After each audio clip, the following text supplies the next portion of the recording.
How to fix iPhone stock or won't restore in recovery mode. So let's get started.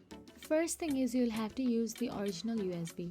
At times your iPhone may decline restoration simply due to the use of a damaged or malfunctioning cable. Employing non-Apple or uncertified cables can result in the refusal of the restoration process by your iPhone. After that, use AltPhone System Repair. It is a highly efficient tool for iOS system recovery.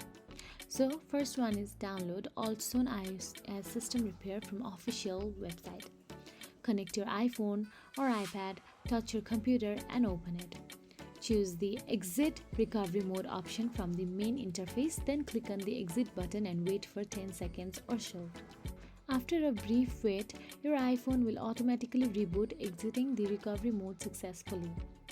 Then after that, force restart your iPhone. When an iPhone gets stuck in recovery mode and won't restore, a forced restart can often serve as a helpful solution.